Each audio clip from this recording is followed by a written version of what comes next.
Hey, it's CS Joseph with csjoseph.life. Tonight's lecture, we're doing virtue and vice for all of the 16 archetypes according to Jungian analytical psychology. And tonight, it's going to be a bit controversial. Maybe as controversial as my INFJ video. We'll see. So, ESTPs, the virtue and vice of the ESTP. A lot of people don't really know what it is, and I figured it out recently by a very close friend of mine who is an ESTP. I knew what their vice was, I just didn't really know how to explain their virtue, and it wasn't until I met him that I realized that their virtue was even possible. It was, I was astounded, I was shocked, actually. Just another example of how ignorant that I could actually be, because, I mean, I'm not the smartest guy in the world, and like everybody else, I can be pretty ignorant, right? So, I'm glad that he showed me the light as far as ESTPs are concerned with virtue and vice.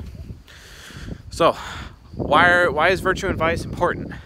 Well, in order for us to dive into compatibility with all of the 16 types, we need to have an understanding of virtue and vice so that we can kind of see where the 16 types are coming from.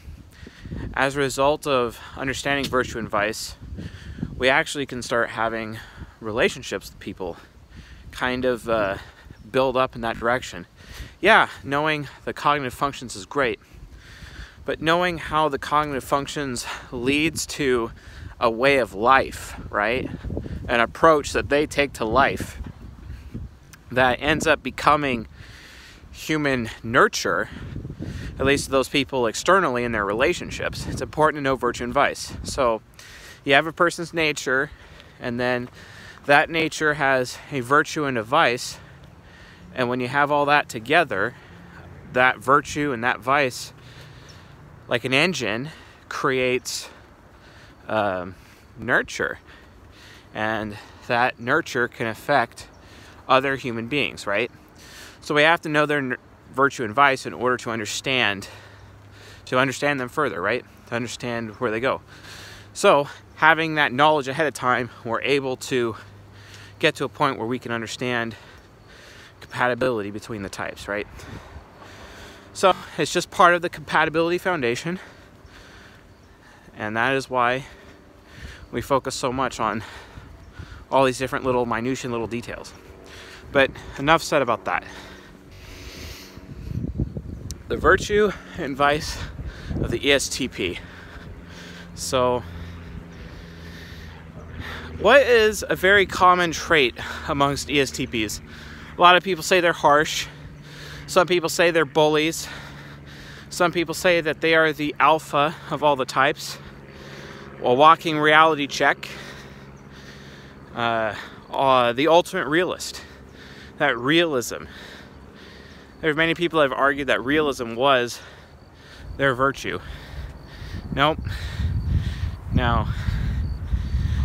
It's pretty close, but it's not really their number one. So, I'd like to talk to you about a few ESTPs that I know personally and have observed in my lifetime.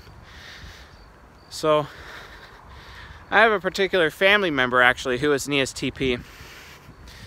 Let me tell you about him. He once described himself to me as a serial monogamist, right? What does that mean? A serial monogamist. He has a black book. He keeps all of the names and phone numbers of every woman he has ever dated ever. He has them categorized by the ones that he did not sleep with and the ones he did. It's a very large book. And when I looked at it 6 years ago, it had over 400 names, at least for the well, 400 names that he claims he slept with, right?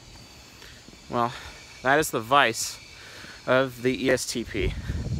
That is nymphomania.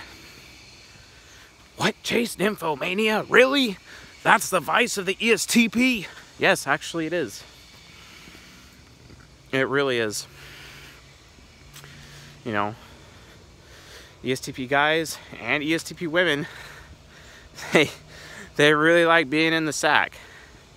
I'm sorry, but the ESTP literally is the horniest of all the types. Why is that? Well, it's because they draw their self-worth, because they have FI trickster, right? So they don't know how they feel. They have a hard time valuing themselves, right? So they have to seek that self-worth, that value from external sources. And one of the ways that they do this in two ways. One, with their extroverted sensing hero, because they want to deliver to their lover or anyone the ultimate experience, the magnum opus, especially in the bedroom, because of how sacred and important it is to the ESTP. It is absolutely critical to the ESTP. Sexual intimacy, if you take that away from an ESTP, they will go berserk. They can't do it. They have to have that intimate physical contact with another human being. It's one of the ways that they're able to draw value, you know, from themselves, because they get off by giving the sensation, great, positive, amazing sensation to another human being, right? And then they feel good about themselves. Why? Well, that's because of FE child, extroverted feeling child, ethical child.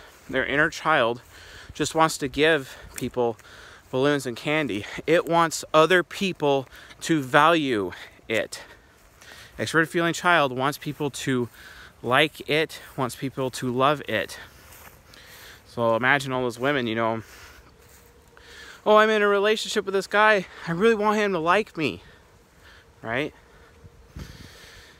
And then I want to give him the best experience in bed forever, so that way he'll always remember me and never forget about me ever. Oh, I see him with that chick, but the truth is I know I gave him the best experience he ever had, and he won't forget that. He might come back to me.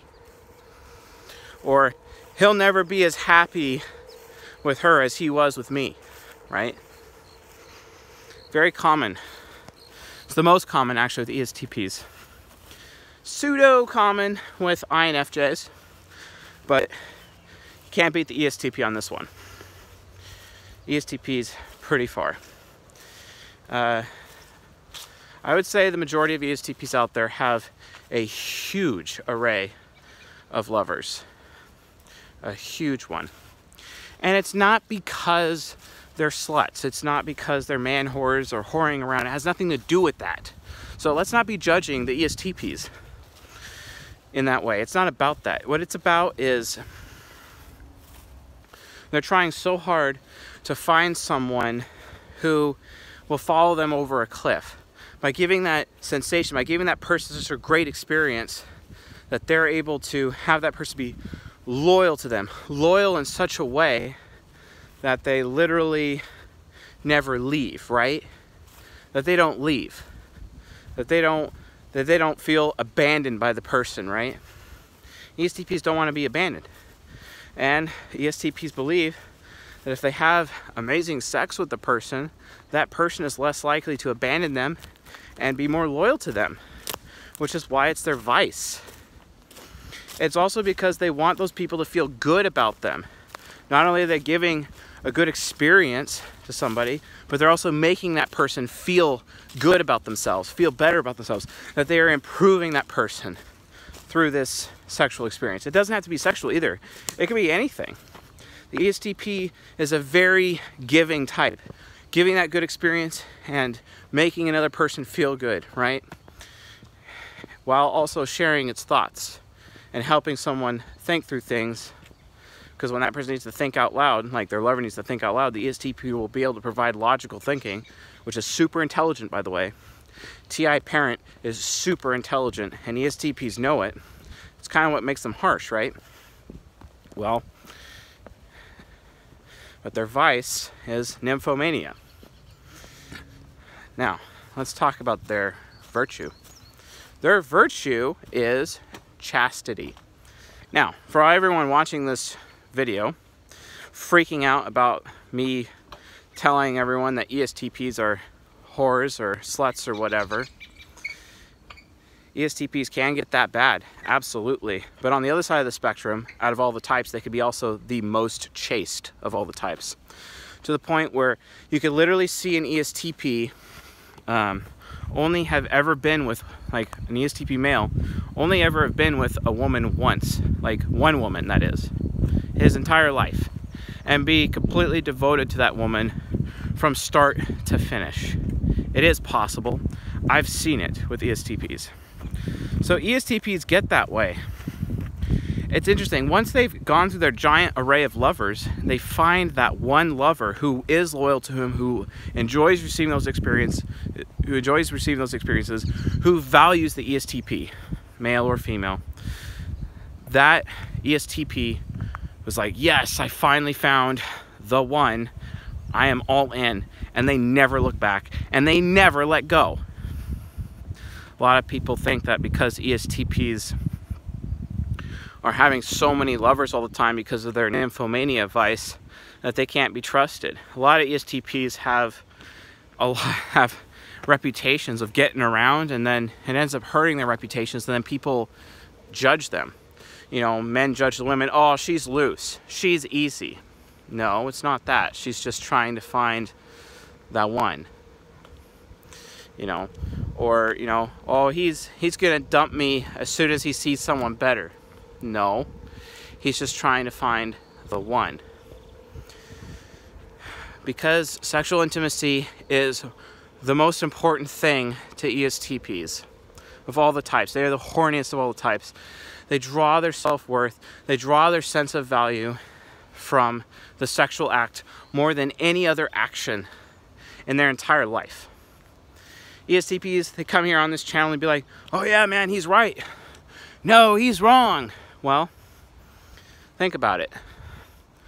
Are you a more virtuous ESTP, or are you a more viceful ESTP? I got 2 ESTPs in my family. One male, one female.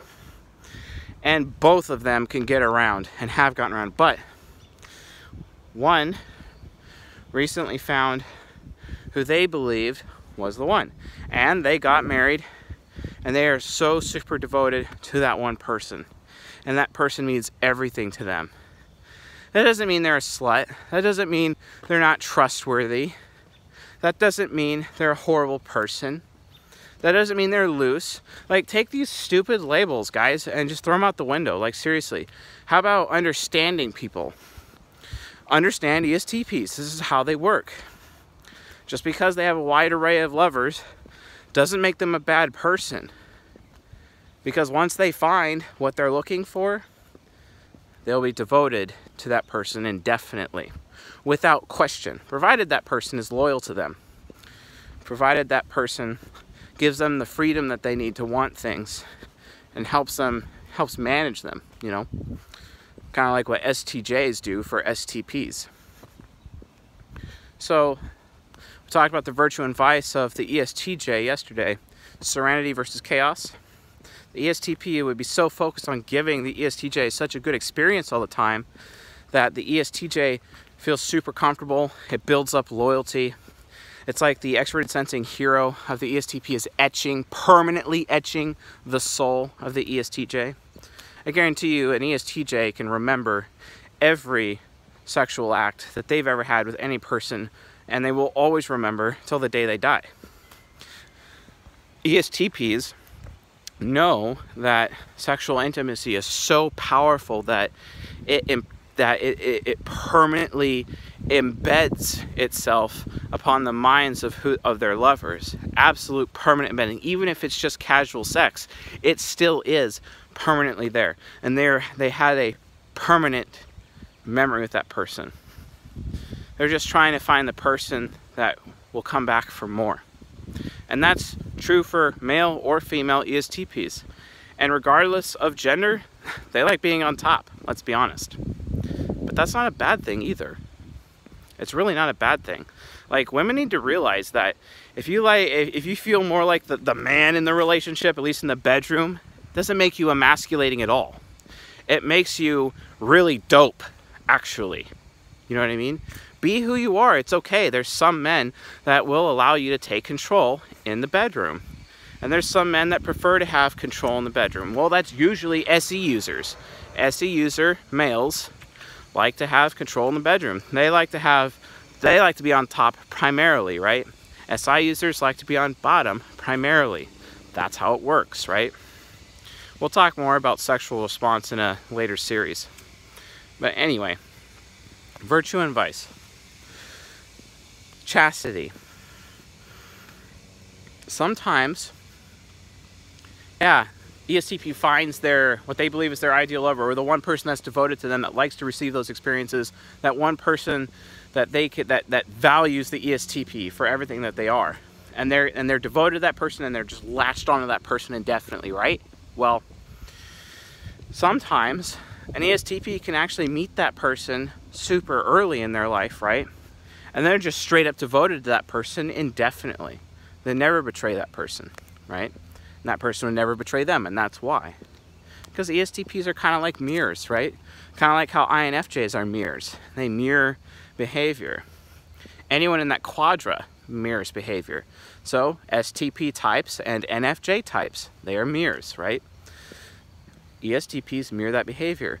And if that person is loyal and dutiful to the ESTP will not screw with that.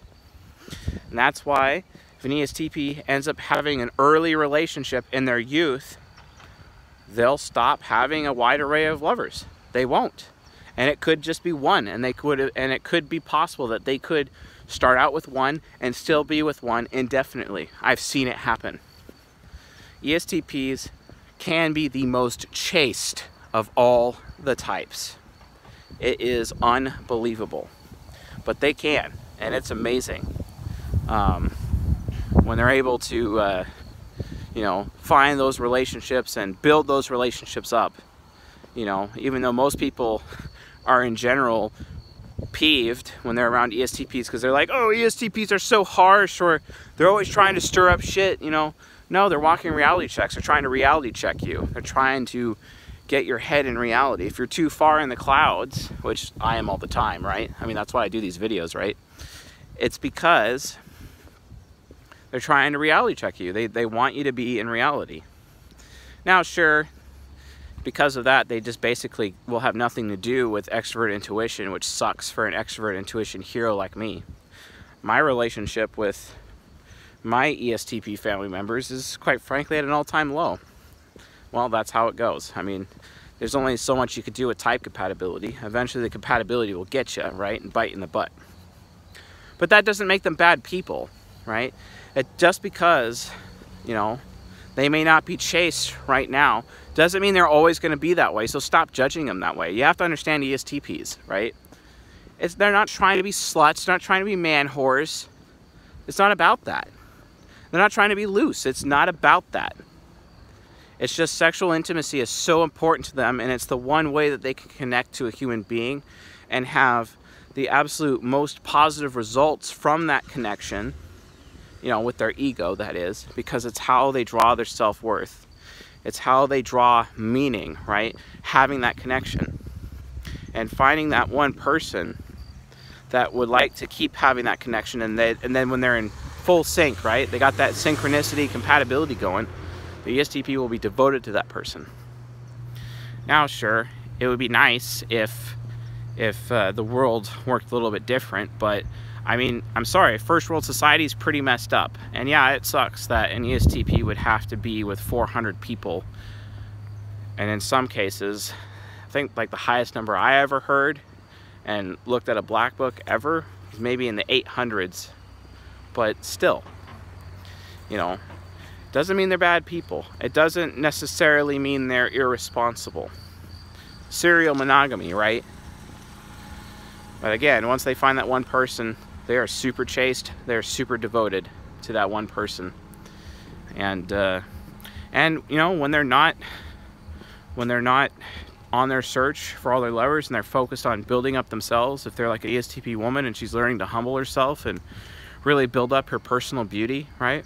Or when a man, ESTP man, is focused on esteeming himself and building up his nobility, they could be super chaste then and not have, and just literally decide, I'm not doing dating right now. I'm busy building up myself so that I can have a higher chance of attracting that one person I'm really looking for. Such is the way of the virtue and vice of an ESTP. Chastity versus nymphomania. Anyway, if you found this lecture to be useful or insightful or helpful, please subscribe to the channel or subscribe to the podcast. For those of you on the podcast that are joining us, thank you. I really appreciate how much this audience has grown. If you have any questions about virtue and vice of the ESTP, please leave it in the comments section. I'll do my best to answer your questions. And keep the video requests coming, guys. I'm getting all of them written down. I'm probably in the 370s worth of videos to go, but that's fine. I'll do them all. So we're going to be doing the ENTJ tomorrow for virtue and vice. So I'll see you then. Have a good night.